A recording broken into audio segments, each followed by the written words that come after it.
গাজাবাসীর দুঃখ দুর্দশা যেন পিছু ছাড়ছে না। একদিকে ইসরায়েলি বাহিনীর হামলা, অপরদিকে প্রাকৃতিক দুর্যোগ, সব মিলিয়ে নাভিশ্বাস পরিস্থিতি ফিলিস্তিনিদের। গত কয়েকদিন ধরেই ভারী থেকে মাঝারি বৃষ্টিপাত হয়েছে গাজা সিটি, খান ইউনিস সহ উপত্যকাটির বেশিরভাগ শহরে।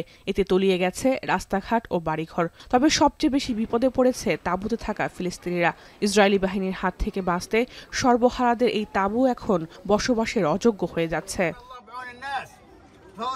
আর নভেম্বরের এই বৃষ্টি জানান দিয়েছে শীতের, যা মরার উপর খাড়ার ঘা হয়ে দাঁড়িয়েছে লাখ লাখ গাজাবাসীর জন্য।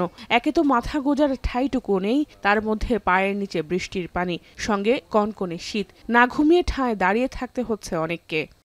كيف بدنا نسلك حالنا في الليل؟ الجنابه كلها انطلاق ميه والبطانيات والحصص والفراش والارض، وين احنا ننام؟ وين احنا نروح؟ وين احنا نروح من هذا الشيء؟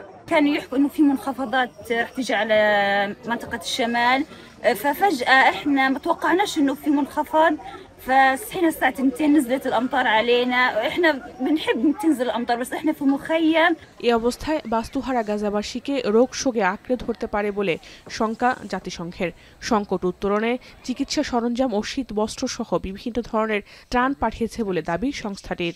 Sadly, hundreds of tents and makeshift shelters were flooded due to today's intense rains that had a harsh impact on people across Gaza.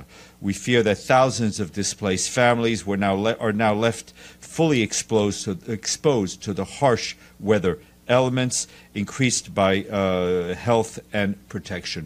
প্রাকৃতিক দুর্যোগের মধ্যেও গাজা ও অধ্যুষিত পশ্চিম তীরে হামলা চালিয়ে যাচ্ছে ইসরায়েলি বাহিনী। শনিবারও গাজা সিটি ও দক্ষিণাঞ্চলের একাধিক শহরে অভিযান চালায় তারা। এতে নিহত হন বেশ কয়েকজন ফিলিস্তিনি।